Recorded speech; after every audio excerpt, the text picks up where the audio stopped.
أعوذ بالله من الشيطان الرجيم. بسم الله الرحمن الرحيم. أحييكم تحية السلام، تحية أهل الجنان. سلام قولا من رب رحيم، سلام قولا من رب رحيم، سلام قولا من رب رحيم، سلام قولا من رب رحيم. السلام عليكم ورحمة الله تعالى وبركاته. يا رسول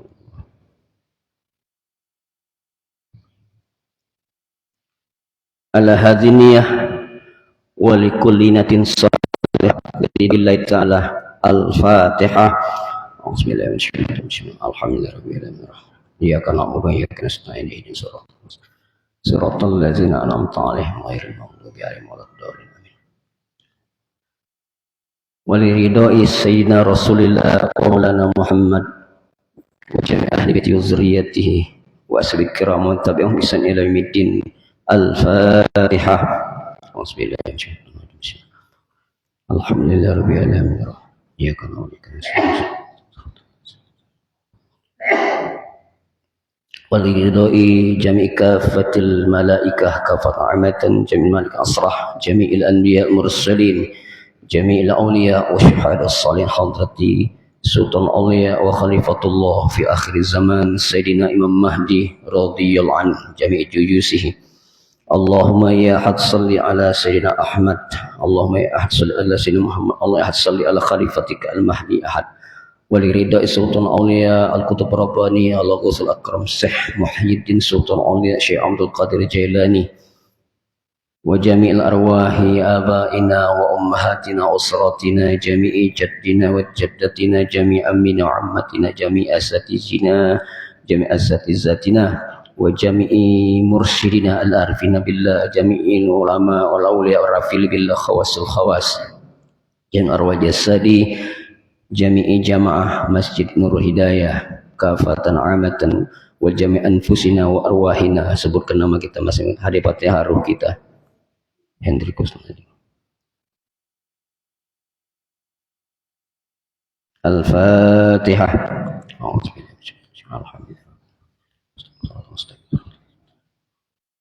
Sema'il hadrati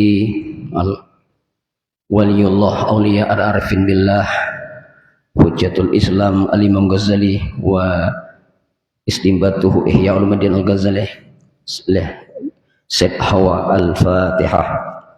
A'udzubillahi minasyaitonir rajim. Alhamdulillahirabbil alamin. Iyyaka na'budu wa iyyaka nasta'in. Ihdinas siratal ladzina an'amta 'alaihim ghairil maghdubi 'alaihim waladdallin.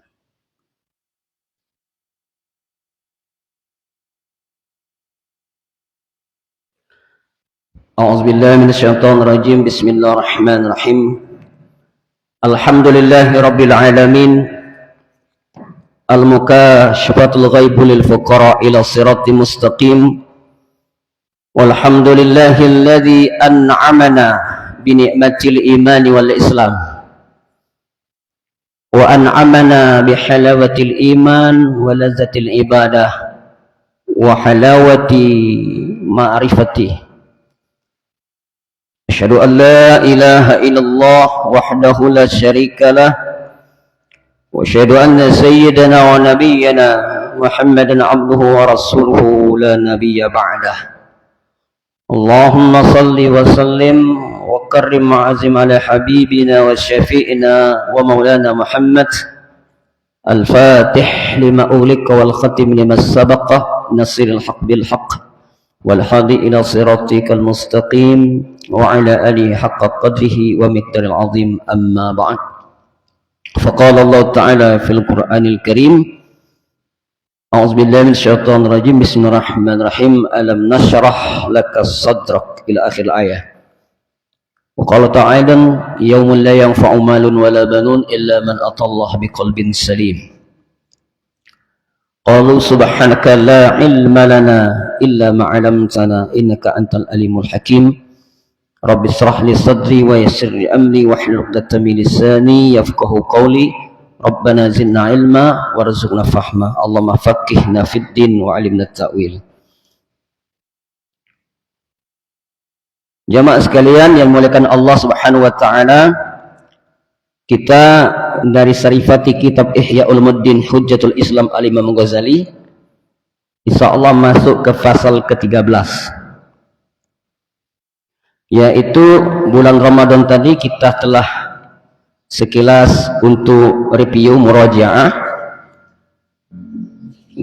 Kita telah mempelajari poin-poin besar mengetahui pintu masuknya setan ke dalam jiwa dan bagaimana cara menutup jalan-jalannya. Jadi dalam pandangan ilmu tauhid, hakikat dan ma'rifat, menurut orang awam, kata Sayyidina Ali, setan itu dari luar diri. Pada pandangan orang syariat, pada pandangan orang tauhid, orang hakikat dan ma'rifat, setan yang paling akbar itu adalah di dalam diri manusia.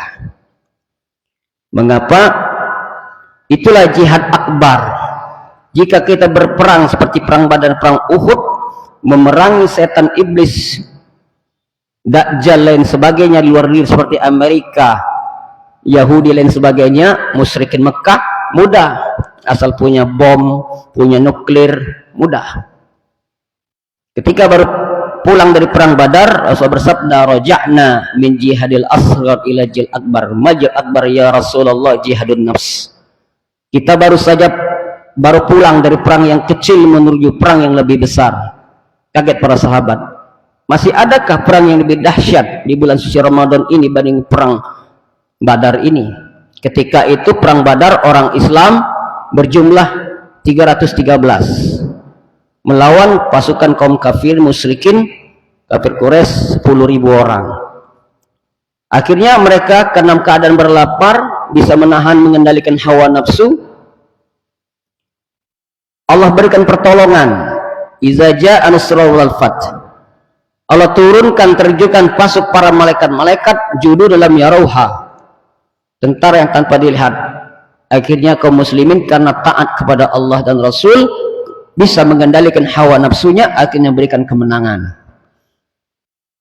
Tetapi ketika di perang Uhud ceritanya berbalik 180 derajat. Ketika kaum muslimin ketika itu sudah berjumlah banyak, sudah hampir menyamai orang kafir Quraisy, timbul ada ujub kebanggaan. Pertama, tidak taat atas perintah Allah dan perintah Rasul. Perintah Rasulullah, wahai pasukan pemanah tempat strategis bukit Uhud ini, Jabal Uhud, jangan turun dari gunung itu. Ketika itu yang terkenal di dalam sejarah Islam, termasuk yang menaklukkan Selat Hormuz. Selat Hormuz itu sebenarnya Selat Khalid bin Walid. Hormuz itu panglimanya orang Persia, waktu itu ditaklukkan oleh orang Islam. Mengapa orang Syiah itu mengkultuskan Sayyidina Husain? Karena Sayyidina Husain salah satu istri beliau itu orang Iran, orang Persia, yang di Karbala ini penggal kepalanya itu. Nah, karena tergoda dengan harta rampasan perang di bawah bukit Uhud tadi, tergoda dengan duniawi, ini yang terjadi. Kalau kita hubungkan dengan sebenarnya sejarah itu hanya mengulang ya. Timur Tengah, Ahlus Sunnah, propaganda, Syiah, wah, itu gawe Yahudi semua. Yang bikin Syiah itu Abdullah bin Sabah, orang Yahudi. Nggak seluruh Syiah itu jelek, ada yang tidak benci sahabat yang lain. Tapi mereka Syiah Isna Asyariyah, Imam 12 itu mengatakan setara maksum seperti Nabi. Nah ini yang kurang sinkron dengan kita Ahlus Sunnah. Berarti mensetarakan Nabi. Yang setinggi tingkat pekat wali itu cuma hanya mahfuz, terjaga dari dosa. Hanya Kanjeng Nabi dan Rasul yang maksum itu saja. Ada yang ekstrim, ada yang ekstrim. Nah di sini. Tetapi sekarang ini kita yang mengaku-ngaku Ahlus Sunnah wal Jamaah justru membela kezaliman, penjajahan. Maka siapa mau judulnya yang membela ketidakadilan, yang melawan ketidakadilan, kezalim, kita bela walaupun itu orang kafir. Dunia ini sejarah hanya mengulang saja. Siapa Dajjal empirik yang nyata sebenarnya itulah Amerika Serikat dengan Donald Trump dengan Netanyahu itu nah. Itu memang Yahudi itu perusak. La tufsiduna fil ardi marratain, membuat kerusakan di muka bumi 2 kali kata Allah dalam surah Bani Israel. Kelak di akhir zaman kita sudah penghujung Pak akhir zaman. Ini di era pelantikan Imam Mahdi sudah sangat dekat. Orang Yahudi itu tahu dicari-cari, tapi dirahasiakan Allah. Tidak lama Imam Mahdi itu merintah, yang mendirikan khilafah Islamiyah itu alamin haji nubuah. Itu hanya Imam Mahdi yang direstui, diizinkan ridha Allah. 9 tahun umat Islam ini berjaya nanti. Bagi orang beriman bertakwa, ketika tanda kiamat al-kubra itu tidak sempat menyaksikan lagi, karena kita sudah dicabut dengan rih, dengan angin yang sepoi-sepoi orang Islam, orang beriman. Nanti Hajar Aswad Ka'bah itu hancur, dibuang Hajar Aswad ke laut. Nah inilah orang yang masih menyembah Ka'bah, yang wujud ketika Ka'bah tidak ada, bingung. Itu simbol Ka'bah yang sejati ada, qalbul mu'minin baitullah, yang ini yang tidak bisa dibuang. Bagi orang hakikat, hati orang beriman itu rumah Allah. Masjid syariat ini nah, yang ada bangunan. Masjid hakikat diri kita sudah jadi tempat yang suci, tanah. Jadi kalau masjid dibom, nggak ada masjid. Nah, karena gini kita sudah menjadi setiap likulli ardin masjid. Setiap bumi Allah itu masjid. Jamaah sekalian, tetapi belum terjadi kiamat. Sabda Rasulullah dalam hadis Bukhari Muslim, jika di kalbu orang beriman masih ada zikrullah, Allah, belum terjadi kiamat. Jamaah sekalian, ketika tergoda harta rampasan perang, ketika itu Sayyidina Khalid bin Walid, ahli militer memang ahli strategi, membaca, melihat, oh kosong di atas. Akhirnya berbalik arah dari belakang mengitari gunung, langsung diserbu naik ke atas. Banyak yang mati syahid, termasuk hafiz Quran zaman itu. Itulah salah satu faktor ijtihad Sayyidina Umar untuk membukukan Quran yang berserak di pelepah kurma, di tulang-tulang onta waktu itu. Hatta Rasulullah pun giginya berdarah. Ini umat Islam jika tidak bersatu, persatuan itu bisa kuat seperti sapu lidi. Jika sebatang sendiri sini rapuh patah, tapi jika kuat nggak ada. Indonesia kalau nggak bersatu, memang dari dulu penjajah itu divide and impera, pecah belah dan jajahlah, masih berlaku itu gawinya setan, pecah belah itu dari zaman iblis dulu, dihasut, bunuhlah Qabil Habil, itu kan terjadi pembunuhan itu dari luar diri. Kalau kita sudah bisa mengalahkan dari luar diri, sudah syukur. Tapi ada yang lebih berat, yaitu melawan setan iblis, dajjal, ifrit, ya'juj ma'juj yang ada, dan hewan, nafsu hewani yang ada di dalam diri kita. Itu simbol semua itu. Dajjal terbuta sebelah, itu artinya yang melek hanya mata fisik, memandang segala sesuatu hanya dengan mata jasad Adam ini, mata hati buta.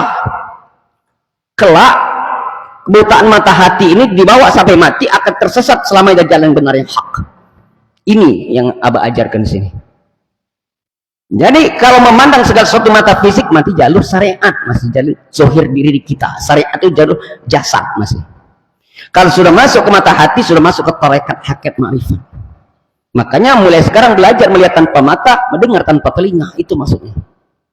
Nah disitulah kaum muslimin ketika mengalami kekalahan. Nah disinilah mengapa orang kafir, orang fasik, munafik tidak takut dengan orang Islam. Sudah ada di hadis Rasulullah. Karena ketika itu umat Islam di akhir zaman ini sudah dihinggapi 2 penyakit, yaitu penyakit wahan. Yang bikin COVID itu orang Yahudi itu, wahan, dimulai dari Wuhan, Cina. Apa itu wahan? Hubbud dunya wa karahiyatul maut, berlebihan cinta kepada dunia, takut mati. Apakah jumlah kami sedikit? Tidak, kata Rasulullah. jumlah kalian banyak. Kalau dihitung-hitung banyak orang Islam, termasuk mayoritas di Indonesia. Tetapi Islam KTP, Islam iman hanya di lisan, belum dikatakan beriman. Yang nama beriman itu al-qaul bil lisan wa tasbil qalbi wal amal bil arkan. Diucapkan dengan lidah, dibenarkan dihayati. Islam itu dengan tasawuf, dengan ihsan, dengan hati. Apa itu hakikat sesungguhnya ibadah? Jangan sampai sholat nggak punya jiwa dan ruh, hanya sekedar ritual saja.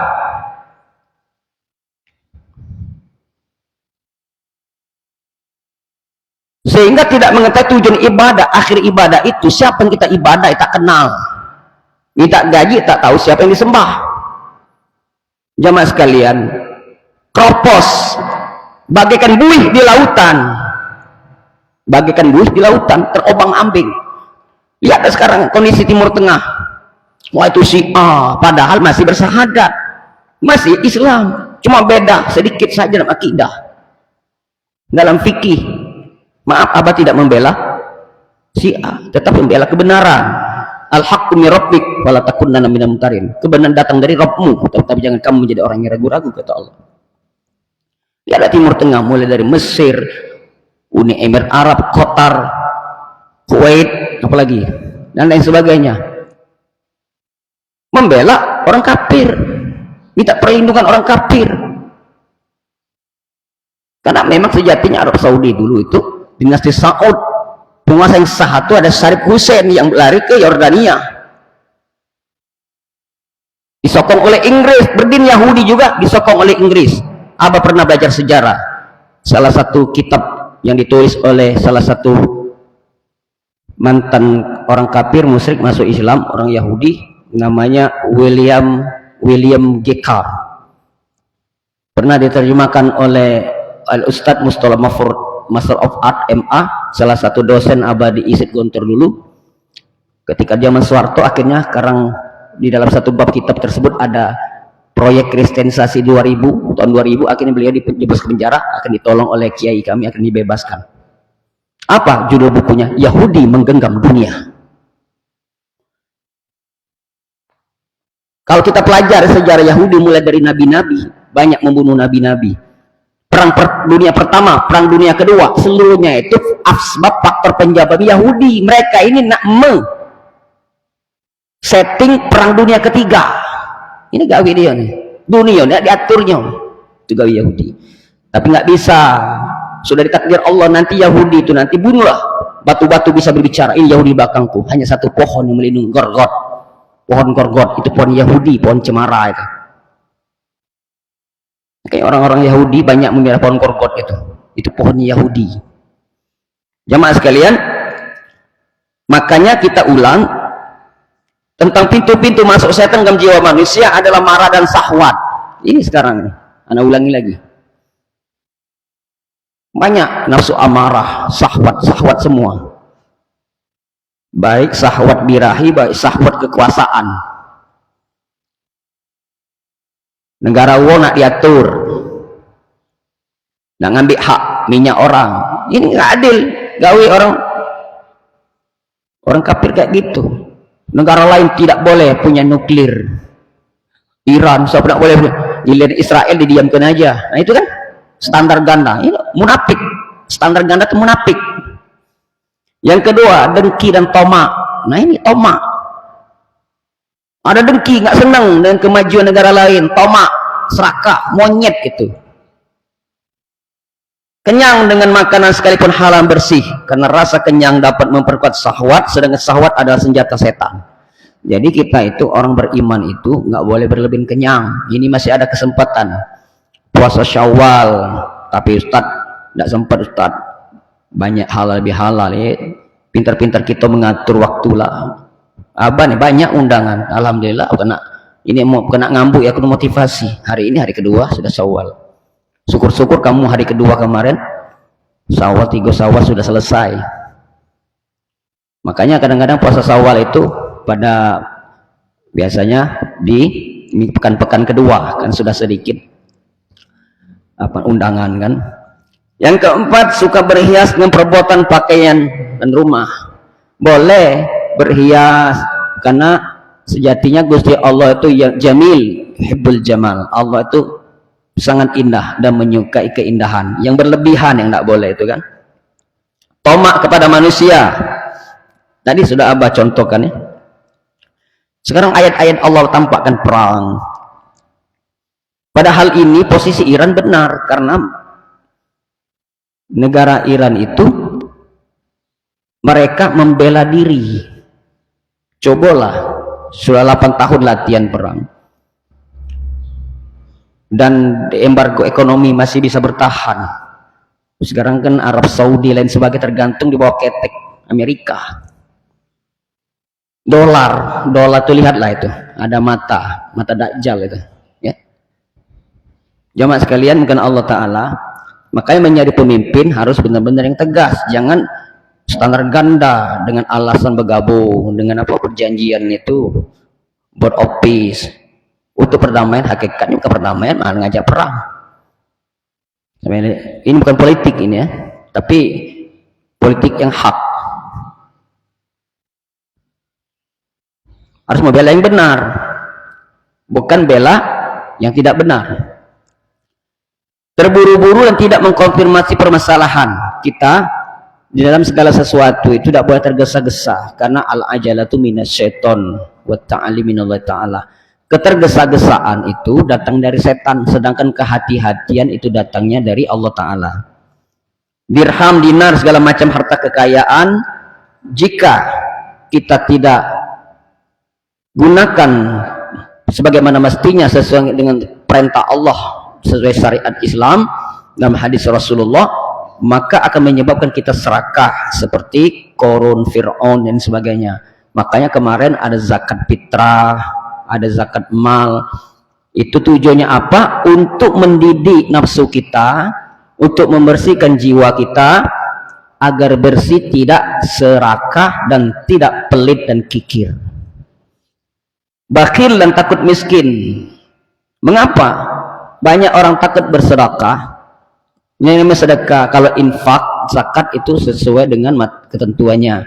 Kalau sedekah tidak mesti materi, bisa dengan ilmu, bisa dengan gagasan, ide, dan sebagainya. Itu dengan senyum pun bersedekah. Bahkan dengan zikrullah adalah sedekah. Jamaah sekalian, bukan Allah SWT. Banyak orang Islam sendiri kurang yakin apa yang difirmankan Allah dalam Al-Quran. Dalam Quran surah Al-Baqarah 261, Gusti Allah berfirman, "Masalul ladzina yunfikuna amwalahum fi sabilillah kamasalil habbah anbatat sab'a sanabila fi kulli sumbulatin mi'atu habbah wallahu yudha'ifu liman yasha wallahu wasi'un alim." Perumpamaan harta yang kita keluarkan, belanjakan di jalan Allah itu seperti satu biji. Kita tanam, tumbuh menjadi 7 tangkai. Setiap tangkai nanti akan menjadi 100. Jadi 700 kali lipat. Tidak hilang. Tetapi dari sumber mencari nafkah tadi, di dalam sabda Rasulullah, 10 dari pintu rezeki itu 9-nya dari wira swasta, dari berdagang. Bertani itu adalah bagus juga. Jadi pintu yang lain itu cuma sepintu, 9 pintu dari dagang, dari tijarah. Kemudian ke-9, banyak orang takut sedekah, berzakat dan lain sebagainya, takut miskin, padahal tidak berkurang harta kita, bahkan bertambah, bal yazdad, bertambah keberkahannya. 9, fanatik kepada mazhab dan hawa nafsu, mendengki lawan dan melecehkannya. Banyak sekarang ini fanatik golongan, fanatik negaranya, fanatik. Yang boleh itu fanatik kepada iman dan takwa, fanatik kepada Islam, fanatik baju golongan, fanatisme mazhab. Kalau tidak sepaham di luar dirinya, sesat, menyesatkan dan sebagainya. Ini Wahabi lain sebagainya, suka menjudge, menyalahkan amal orang lain. Itu buatan Yahudi semua itu, Wahabi, Syiah. Nah, ahlu sunnah dia ini. Anak Raja Salman sendiri mengakui kan diperintahkan Amerika untuk muslimin sopet dengan Wahabi. ISIS itu Wahabi buatan Amerika. Yang culimnya orang Islam. Mudah-mudah nian. Dia obok-obok adu domba. Contoh tanah air kita kalau kita belajar PSPB.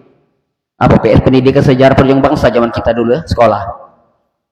Mulai dari zaman raja-raja kesultanan zaman dulu, memang adu domba Nusantara ini diadu domba. Mulai dari Aceh, Sumatera Selatan juga Palembang Kesultanan, diadu domba. Bikin raja baru, sesama ini berebut raja itu.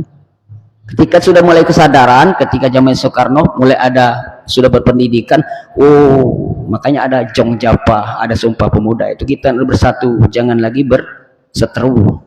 Akhirnya berdiri NKRI ini. Makanya ini apa? Ukhuwah Islamiyah itu penting, sangat penting. Disinilah Allah Ta'ala juga merintahkan kita di dalam surah Al-Imran 103 itu, wa'tasimu bihablillah jami'an wa la tafarraqu, berpegang teguhlah kalian dengan tali Allah, tali tauhid la ilaha illallah Muhammad Rasul, jangan bercerai-berai. Ini orang Islam sendiri tidak bersatu, bagaimana bisa mengalahkan orang kafir? Orang Yahudi itu lebih paham Nabi Muhammad isi Quran daripada orang Islam sendiri. Itu cuma satu penyakitnya. Dalam tafsir surah Fatihah itu, ghairil maghdubi alaihim waladdallin. Ya Allah, ihdinas siratal mustaqim. Ya Allah, tunjukkanlah kami jalanmu yang lurus. Siratal ladzina an'amta alaihim, yaitu jalan yang telah Engkau berikan nikmat atas mereka. Siapakah? Minan nabiyyin wasyuhada'i wassalihin. Ghairil maghdubi alaihim waladdallin, bukan jalan-jalan yang Engkau murkai dan Engkau sesatkan. Siapa yang Engkau murkai? Yaitu jalannya orang-orang Yahudi. Yang disesatkan Allah orang yang Kristen, bukan Nasrani. Kalau Nasrani masih benar, masih bertauhid ya. Kalau Kristen sudah diselewengkan ajaran tauhidnya oleh Paulus. 3 hal kata Nabi Isa, Yesus Kristus mengatakan bersunat hitam, uji tidak usah bersunat. Uji Nabi Isa, apalagi Nabi terakhir, aku ini bukan Tuhan, aku bukan anak Allah, aku ini adalah Nabi dan Rasul, ujinya anak Allah. Dibolak balik kayaknya, ditinggali Paulus. Jamaah sekalian kan Allah Ta'ala, disinilah ketika kita bagaikan buih di lautan terombang ambing, orang kafir nggak takut, sudah dicabut dari hati mereka rasa takut pada orang Islam. Termasuk yang digembor-gemborkan mereka, jadi orang Wahabi pada anti tasawuf. Pada tasawuf itu gak bagian dari Islam. Apa ada zaman Rasulullah tasawuf? Betul tidak ada. Betul tasawuf itu bid'ah. Kan bid'ah itu definisinya zaman Nabi tidak kati. Sama be hadis dhaif, hadis sahih, ilmu tafsir, ilmu hadis, ilmu tajwid, bid'ah juga ada kati, tidak ada zaman Nabi. Itu ilmu. Hati-hati terpancing ungkapan Wahabi. Mengapa ada propaganda seperti itu? Itu propaganda orang kaum Zionis Yahudi. Karena mereka sudah pengalaman. Contoh Panglima Diponegoro itu mursyid tarekat Naqsabandi. Hampir bangkrut VOC itu gara-gara satu melawan di Jawa, satu lagi di pemberontakan Imam Bonjol. Itu orang sufi semua. Memang orang sufi bodoh, merasa bodoh sama Allah, nggak suka berdebat. Karena sudah selesai ini sendiri, tidak suka menyalahkan orang lain, merendahkan orang, nggak mau. Tetapi ketika panggilan jihad datang, lihat Syekh Abdul Somad Al-Palembani itu mujahid. Banyak orang bertanya kepada Abah Hendri, bah aku nak bertanya, pengen ziarah ke Palembang, di mana makamnya waliullah Syekh Abdul Somad Al-Palembani? Oh juga tak ganti di sini, terkenal Al-Palembang nih, makamnya ada di Thailand. Tanya mana Pak Haji Ahya? Nah, nggak ada. Pernah beliau tengah kebun karet, berpisah kepala dengan badan. Pejuang itu Syekh Yusuf Makassar di asing ke Belanda sampai ke Afrika Selatan. Pangeran Benegoro. Ada lagi yang fanatik, Ustaz, ini kan pengaruh agama Buddha, tasbih itu bid'ah. Yang sunnah Rasul berzikir dengan ini. Betul. Kalau kita subhanallah 33, alhamdulillah 33. Lah, kalau istighfar 1.000 kali masih cukup enggak pakai ini? Enggak bisa.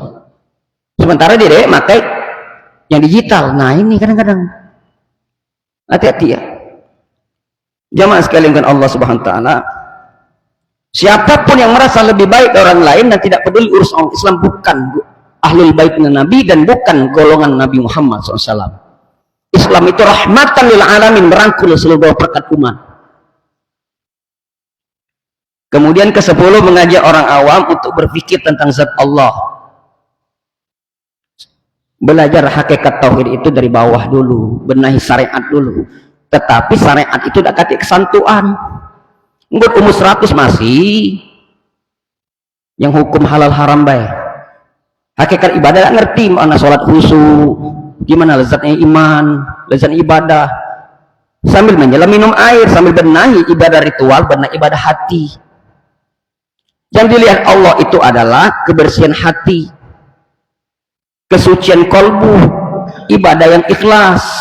Nah disinilah kemudian yang ke-11, buruk sangka kepada kaum muslimin. Banyak ini sama Islam.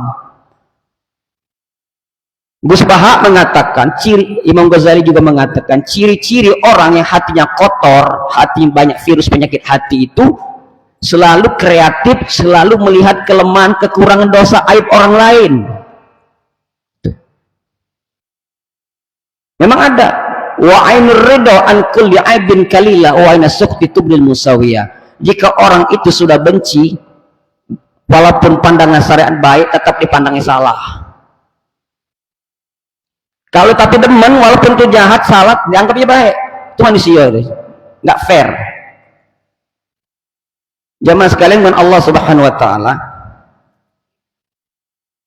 Nah disinilah kita mesti mawas diri, nggak boleh buruk sangka kepada kaum muslimin, apalagi membuka aib saudara. Orang yang hati bersih itu tidak mudah membaca aib orang lain, dia sibuk menerawang membaca aib diri sendiri, karena dia paham suatu saat di alam barzah nanti akan ditanya dosanya sendiri, bukan dosa orang lain. Terakhir, ada berbagai penyakit hati dengan kesehatannya dan cara melepaskan diri dari penyakit mewujudkan kesehatannya. Jadi kita itu berakhlak dalam tazkiyatun nafsi, pensucian jiwa, nafsu dan hati itu tahliyah. Tahliyah itu takhalli, kosongkan diri dulu. Jika hati kita, jasad kita sudah kita kosongkan dari noda dan dosa lahir dan batin, maka akan takhalli, Allah masukkan akhlak-akhlak Allah, berakhlak-akhlak Rasulullah, sidik amal tablik patona. Walaupun kita keturunan orang Tulung Selapan, keturunan orang Sumatera Utara, Medan, orang Bugis, orang Padang, orang Madura, yang pada umumnya kasar ngomong, tetapi kalau sudah masuk salah satu asma'il latif, seperti saya Yusuf ya, salah satu guru Abah, beliau itu orang Padang, keturunan Sultan Hasanuddin, orang Madura, kasar, tetapi kok bisa lemah lembut? Aneh, nggak bisa direkayasa lemah lembut itu. Lemah lembut Allah sendiri yang memasuk kelembutan itu dalam diri kita. Tapi lebih baik kita kasar di luar, dalamnya lembut. Lebih baik seperti Rasulullah, luar lembut, dalam lembut. Jamaah sekalian, ada orang yang kasar di luarnya, di dalamnya lembut hatinya.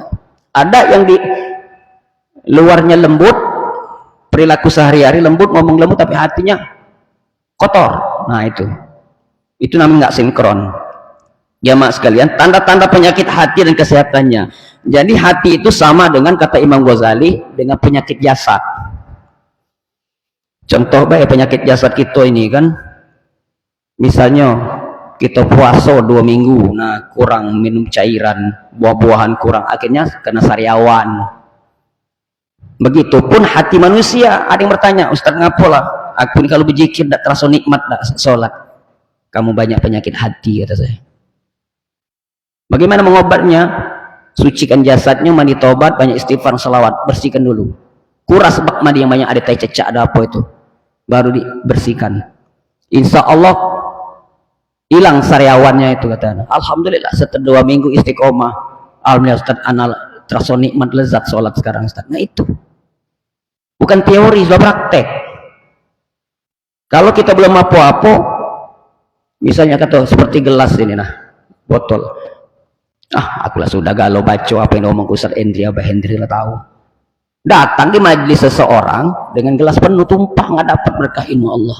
Tetapi kalau kita sudah jadi gelas kosong, Ketika dapat ilmu dari Allah, hikmah itu balik ke lagi Allah. Nggak ada pengakuan ego, pengakuan punya aku, balik ke lagi pada Allah. Ditambah terus oleh Allah. Itulah ilmu hikmah. Syaratnya 40 hari istiqomah. Man arba'ina, man akhlasa lillahi arba'ina yawman futim qalbi hikmah. Makanya orang-orang sufi banyak tirakat. Banyak yang diangkat menjadi wali Allah itu bukan karena ibadah. Bukan tahajudnya hebat, puasa yang tiap hari tidak, tetapi karena salamasus sudar.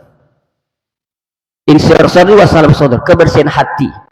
Dan selalu baik kepada semua makhluk. Wong lain dianggap lebih suci dari dia, sedangkan dia makhluk yang paling pendosa.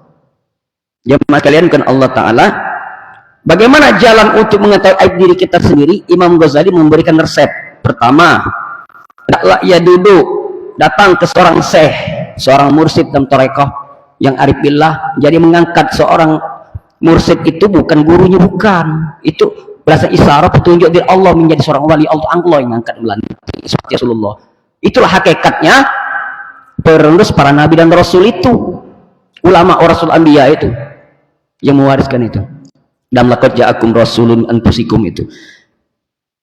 Aku ini susah nih sama ini. Akhirnya kan dia resep oleh seorang syekh itu, seorang mursyid atau wakilnya itu. Ini kamu ditobat, main istighfar, salawat, nanti dulu yang lain-lain. Buktikan dalam 2 minggu baik. Sampai tenang, setelah dapat petunjuk melapor. Nah, karena seorang syekh biasanya tahu bisa nakwilkan petunjuk mimpi yang orang awam tidak bisa nakwilkan. Udah istiqomah apa yang kamu dapat. Sekarang ini Abah Hendy sendiri nggak mau sembarangan membaiat murid. Jajal dulu, praktekkan dulu, rasakan dulu. Setelah kamu terasa pada diri kamu, silakan ikhlas minta sendiri, minta diterima murid Allah melalui bimbingan kami. Cuma kita wasilah, penuntun, bukan guru. Mursyid kita, guru kita adalah Gusti Allah dan Rasulullah yang hakiki. Kenalilah Nur Muhammad itu dan kenal Nabi Muhammad orang Arab itu. Jamaah sekalian, memuliakan Allah, setelah mengaji diri, siapa diriku, dari mana aku berasal dan akan kembali kemana, dalam tulisan Abah share ke grup itu, maka niscaya akan kenal siapa yang sang maha ampunan diri, dan akan kenal dengan yang punya diri kita ini siapa. Maka ketika itu, ketika sudah kita dikenal Allah, kalla lisanuhu, akan keluh lidah kita, tak ucap, nggak berminat lagi berdebat, nggak minat lagi bertengkar masalah ilmu. Karena apa? Who am I? Man ana? Siapa diriku? Ternyata diriku hanya seorang pendosa, hanya seorang yang lemah, yang doib, yang banyak bergantung kepada Allah, tak punya apa-apa. Itu Henry dulu begitu Pak, umur 25-30 tuh hebat, S2 dari Gontor, sombong, punya ilmu, aku ini kori, aku ini apa, ya Allah. Ternyata nol besar di hadapan Allah, zero, hanya dia yang maha segala-galanya. Kita tak punya apa-apa.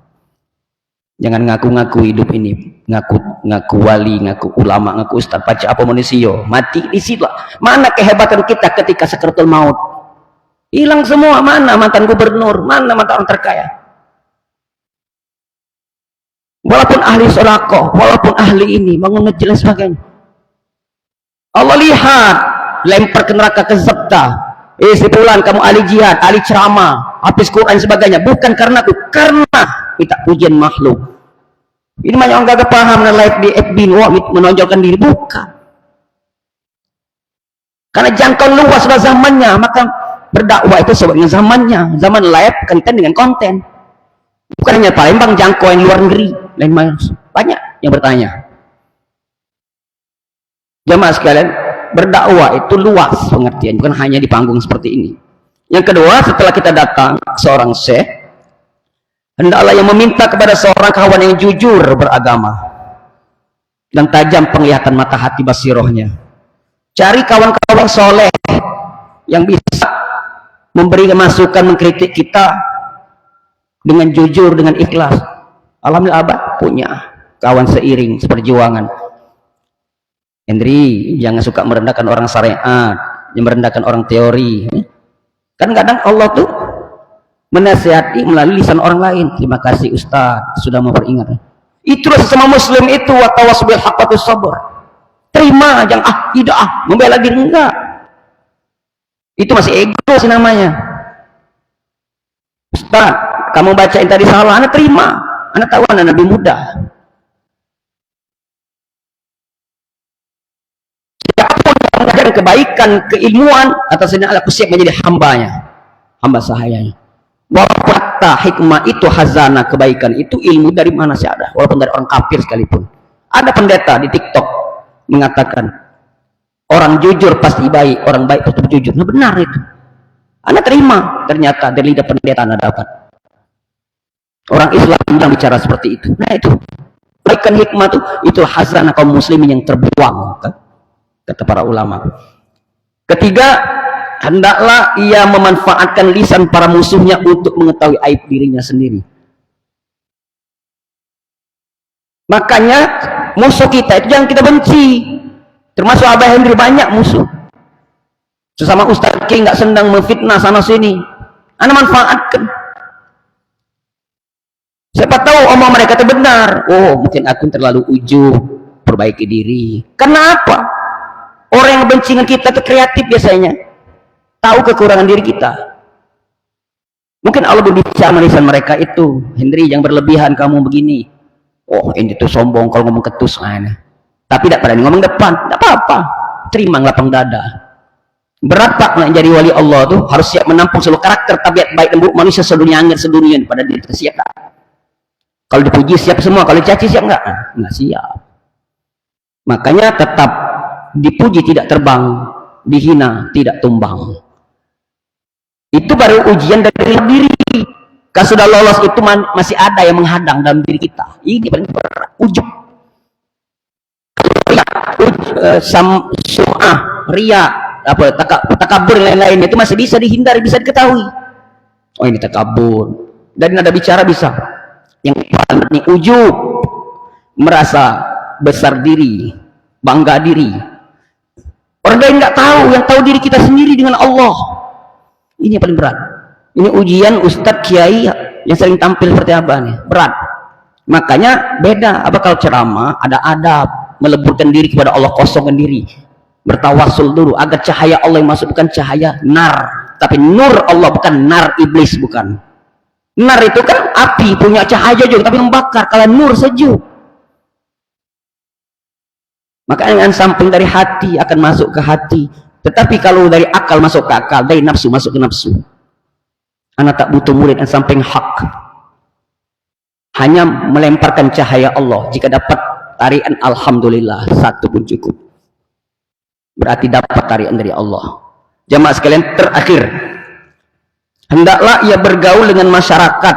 Lalu setiap hal yang dilihatnya tercela tengah kehidupan masyarakat, maka hendaklah ia menuntut dirinya dengan hal tersebut dan menisbatkan kepada dirinya, karena hal-hal yang memprihatinkan merupakan cermin orang mukmin. Makanya dikatakan al-mu'minu mir'atun akhil mu'min.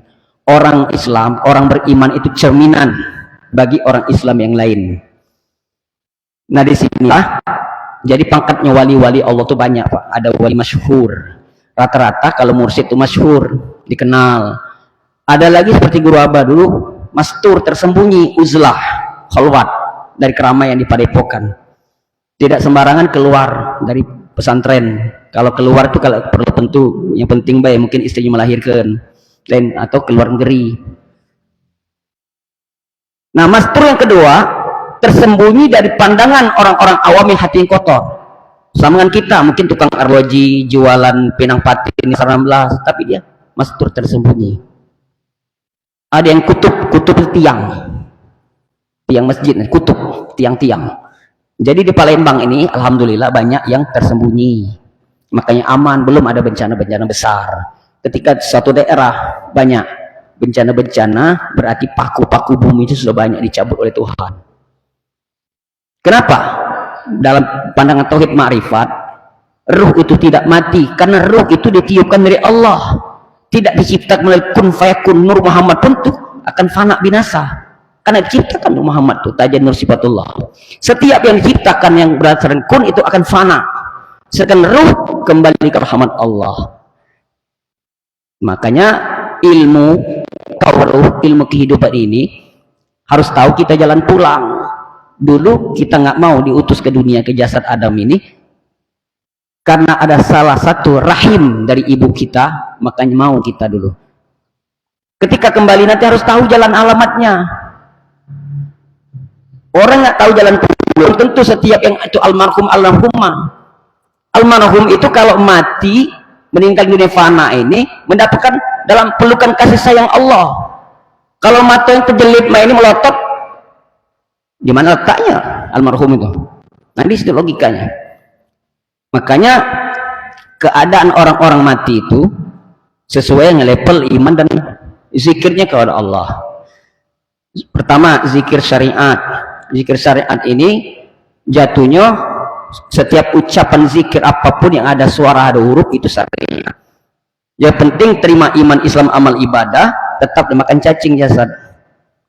Yang kedua, zikir orang torekoh. Orang torekoh itu dia mengecil jasadnya, mengering. Zikir itu Allah Allah. Zikir hakikat, zikir sir, rasa, utuh jasadnya. Seperti Sayyid Muhammad Zubair, Sayyid Nawawi Banten, Nabi Said Maliki, itu nggak hancur jasad. Kalau zikir orang ma'rifat, zikir nafas naik turun sudah kosong kepada Allah, makanya kadang-kadang itu waktu dimandikan, waktu dikafani, waktu dikuburkan, sama kain kapan menghilang. Gitu. Memang ada. Yang bukti buka. Misalnya kenak saban dari Lombok itu ada. Nah di sini, tapi kita kalau mengajarkan yang ini, jangan hanya teori ketika mati busuk makan cacing, itu bohong berarti, nggak yakin orang. Jadi betul-betul lah kita menuntut ilmu tauhid, mengesahkan Allah dalam segala sesuatu ini. Jangan sampai berapa pintu-pintu setan kita buka seperti tadi, akhirnya setelah kita amati semuanya ada film itu nampak di mata kita sekarang ini. Di sini Allah tunjukkan, wah ini dajjal empirik, ini dajjal dalam diri manusia. Satu orang munafik katanya Islam, tapi kok membela orang kafir. Satunya malah dimusuhi dengan perbedaan hanya fanatik golongan tadi. Nah disinilah kita melihat segala sesuatu harus dengan mata hati, mana yang hak, mana yang batil, kita tahu. Setelah tahu diam, tinggal kita sampaikan saja, terserah orang yakin apa tidak, itu urusan hidayah masing-masing. Ini saja yang bisa Abah sampaikan. Kurang lebih mohon maaf, kepada Allah mohon ampun apabila ada perkataan yang berlebihan. Itu semata-mata dari diri Abah Hendrik Kusnadi yang banyak dosa, banyak kelemahan. Apabila ada kesempurnaan dan apa yang bisa masuk dalam hatinya merasa enak, lezat dan sebagainya, itu semata-mata karunia dari Allah Ta'ala, milik Allah Subhanahu Wa Ta'ala. Marilah kita tutup dengan kafaratul majlis. Sebelum tutup dengan kafaratul majlis, mohon izin sekitar 3-4 orang untuk menemani, untuk absen.